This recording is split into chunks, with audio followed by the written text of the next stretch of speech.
សូមស្វាគមន៍មកកាន់ព័ត៌មានប្រចាំថ្ងៃពី The Khmer Today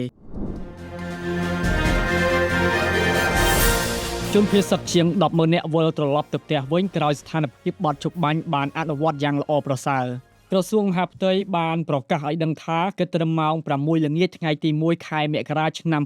2025 ជនភៀសសឹកចំនួន 13177 នាក់បានវិលត្រឡប់ទៅកាន់លំនៅឋានវិញជាបន្តបន្ទាប់ក្រោយបទជប់បាញ់ត្រូវបានអនុវត្តយ៉ាងស្ងប់ស្ងាត់ជោគជ័យនេះកើតចេញពីកិច្ចព្រមព្រៀង GBC លើកទី 3 នៅប៉ៃលិនដែលមិនត្រឹមតែនាំមកនូវសន្តិភាពបណ្ដោះអាសន្នប៉ុណ្ណោះទេប៉ុន្តែថែមទាំងនាំមកនូវការធ្វើមាតុភូមិនិវត្តន៍ដោយសុវត្ថិភាពនៃវីរៈកងទ័ពទាំង18រូបមកជុំគ្រួសារវិញផងដែរយោងតាមរបាយការណ៍បច្ចុប្បន្នភាពចំនួនជនភៀសសឹកដែលនៅសេសសល់សរុបមាន 49186 នាក់ខណៈដែលសេវាសាធារណៈសាលារៀននិងមន្ទីរពេទ្យនៅតាមបណ្ដាលខេត្តជាប់ព្រំដែនខេត្តបន្ទាយមានជ័យព្រះវិហារឧត្តរមានជ័យនិងកោះកុងបានចាប់ផ្ដើមដំណើរការឡើងវិញជាបណ្ដាលហើយគិតត្រឹមពេលនេះប្រជាពលរដ្ឋជាង 20,000 នាក់នៅតាមបណ្ដាខេត្តទាំងនោះបានចូលរស់នៅក្នុងផ្ទះសម្បែងវិញហើយក្រោមការសម្របសម្រួលនិងបោសសម្អាតយុទ្ធភ័ណ្ឌមិនទាន់ផ្ទុះពីសំណាក់អាជ្ញាធរដែលពាក់ព័ន្ធទាក់ទិននឹងវិនិស្សកម្មហេដ្ឋារចនាសម្ព័ន្ធគិតចាប់ពីថ្ងៃទី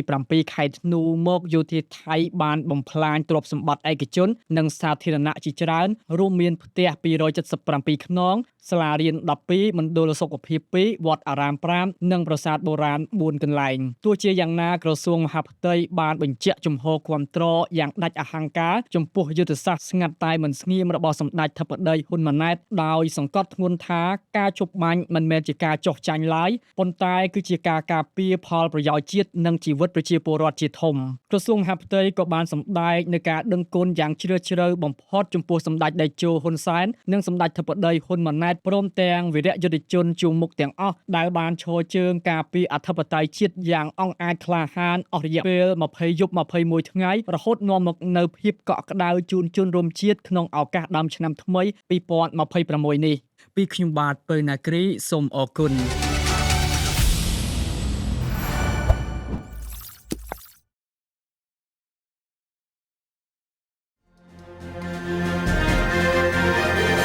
កម្ពុជាបន្តទទួលឥទ្ធិពលសម្ពាធខ្ពស់ពីចិនធ្វើឲ្យតំបន់ជួរភ្នំចុះត្រជាក់ដល់18អង្សាសេព្រះរាជាណាចក្រកម្ពុជាកំពុងបន្តទទួលឥទ្ធិពលពីប្រព័ន្ធសម្ពាធខ្ពស់ដែលរុញច្រានមកពីប្រទេសចិនរំកិលខ្លួនមកគ្របដណ្ដប់លើដងទន្លេមេគង្គឈូងសមុទ្រថៃនិងផ្ទៃប្រទេសកម្ពុជាទាំងមូលស្ថានភាពអាកាសធាតុបែបនេះនឹងបន្តជះឥទ្ធិពលចាប់ពីថ្ងៃទី 2 រហូតដល់ថ្ងៃទី 4 ខែមករាឆ្នាំ2026ដែលធ្វើឲ្យមានការប្រែប្រួលសីតុណ្ហភាពនិងល្បឿនខ្យល់នៅតាមតំបន់ភូមិសាស្ត្រនីមួយៗប្រកបដោយលក្ខណៈសម្គាល់ផ្សេងៗគ្នាបើយោងតាមការចុះផ្សាយពីសារព័ត៌មានស្ដីពីស្ថានភាពអាកាសធាតុរបស់ក្រសួងធនធានទឹកនិងឧតុនិយមនៅព្រឹកថ្ងៃទី 2 ខែមករាឆ្នាំ2026ចំពោះស្ថានភាពនៅតាមបណ្ដាខេត្តក្នុងតំបន់វាលទំនាបរួមមានខេត្តបន្ទាយមានជ័យបាត់ដំបងសៀមរាបពោធិ៍សាត់កំពង់ឆ្នាំងកំពង់ធំកំពង់ចាមត្បូងឃ្មុំព្រៃវែងកណ្ដាលស្វាយរៀងតាកែវនិងរាជធានីភ្នំពេញសីតុណ្ហភាពមធ្យមអបបរមាស្ថិតក្នុងរង្វង់20អង្សាសេនិងសីតុណ្ហភាពមធ្យមអតិបរមាអាចហក់ឡើងដល់30អង្សាសេនៅក្នុងភូមិសាស្ត្រតំបន់វាលទំនាបនេះនឹងមានខ្យល់បក់មកពីទិសឦសាននិងបូព៌ាក្នុងល្បឿនមធ្យម5ម៉ែត្រក្នុង1វិនាទីហើយពុំមានសញ្ញានៃភ្លៀងធ្លាក់នោះឡើយដែលអំណោយផលដល់ការរស់នៅនិងការធ្វើដំណើរកម្សាន្តនានានៅដើមឆ្នាំ2026ដោយឡែកសម្រាប់បងប្អូនប្រជាពលរដ្ឋដែលរស់នៅតាមតំបន់វាលខ្ពង់រាបនិងតំបន់ជួរភ្នំធាតុអាកាសមានសភាពចុះត្រជាក់ជាងតំបន់ដទៃដោយសីតុណ្ហភាពមធ្យមអបបរមាមានកម្រិត18អង្សាសេនិងសីតុណ្ហភាពមធ្យមអតិបរមាមានកម្រិត28អង្សាសេស្ថានភាពនេះនឹងកើតមានឡើងនៅក្នុងខេត្តឧត្តរមានជ័យបៃលិនព្រះវិហារក្រចេះរតនគិរីមណ្ឌលគិរីស្ទឹងត្រែកនិងតំបន់ជួរភ្នំក្រវាញ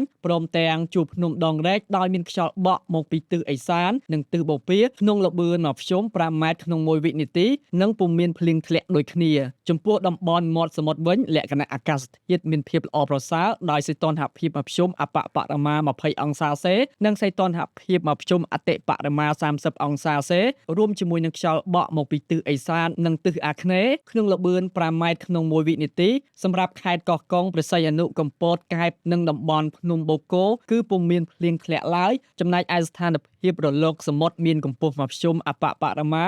0.50 ម៉ែត្រនិងកម្ពស់មធ្យមអតិបរមា 1 ម៉ែត្រដែលជាកម្រិតមួយមានសុវត្ថិភាពសម្រាប់ការធ្វើនេសាទនិងការដើរកម្សាន្តតាមកោះនានាអាស្រ័យហេតុនេះសូមសាធារណជនទាំងអស់មេត្តាជ្រាបជាព័ត៌មាននិងបន្តតាមដានការផ្សាយរបស់ក្រសួងជំនាញជាបន្តបន្ទាប់ទៀតពីខ្ញុំបាទពៅណាគ្រីសូមអរគុណ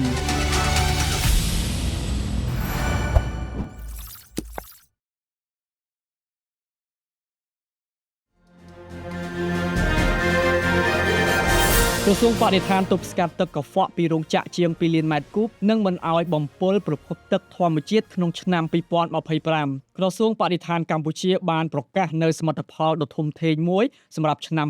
2025ដោយបានទប់ស្កាត់ការបញ្ចេញទឹកកខ្វក់ពីបណ្ដាលក្រុមហ៊ុនរោងចក្រនិងសហគ្រាសនានាចូលទៅក្នុងប្រភពទឹកសាធារណៈរហូតដល់2,186,687 ម៉ែត្រគូបដែលជាការបោះជំហានដ៏សំខាន់មួយក្នុងការការពារសុខភាពសាធារណៈនិងអភិរក្សជីវៈចម្រុះស្របតាមយុទ្ធសាស្ត្រចក្រាវិស័យបរិស្ថានអាយដាមខ្វៃអតីតអ្នកនាំពាក្យក្រសួងបរិស្ថានបានគូបញ្ជាក់ថាក្រសួងបានអនុវត្តការតាមដាននិងត្រួតពិនិត្យការបញ្ចេញសំណល់រាវយ៉ាងម៉ឺងម៉ាត់ដោយក្នុងមួយខែ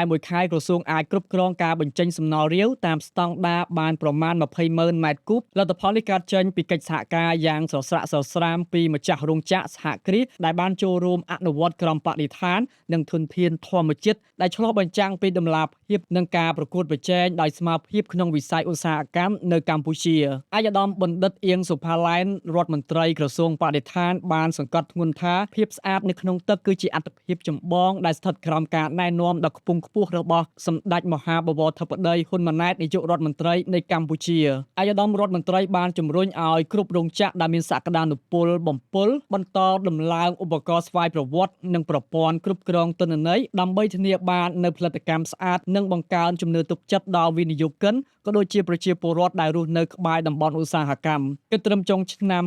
2025ក្រុមហ៊ុនរោងចក្រនិងសហគ្រាសចំនួន54ទីតាំងហើយដែលបានដំឡើងឧបករណ៍ស្វ័យត្រួតពិនិត្យនិងតភ្ជាប់ប្រព័ន្ធទិន្នន័យផ្ទាល់មកកាន់ក្រសួងបរិស្ថានប្រព័ន្ធបច្ចេកវិទ្យានេះនឹងផ្ដល់សញ្ញាព្រមានភ្លាមៗទៅកាន់ក្រុមការងារអនុគមន៍ប្រសិនបើមានបញ្ហាបច្ចេកទេសឬការបញ្ចេញសំណល់រាវខុសស្តង់ដារណាមួយកើតឡើងសម្រាប់ឆ្នាំ2026ខាងមុខក្រសួងគ្រោងនឹងពង្រីកការដំឡើងឧបករណ៍ទាំងនេះទៅកាន់រោងចក្រជាច្រើនទៀតដើម្បីបន្តបេសកកម្មរក្សាភាពស្អាតជូនប្រជាជាតិខ្មែរជានិច្ចនិរន្តរ៍ពីខ្ញុំបាទពៅណាគ្រីសូមអរគុណ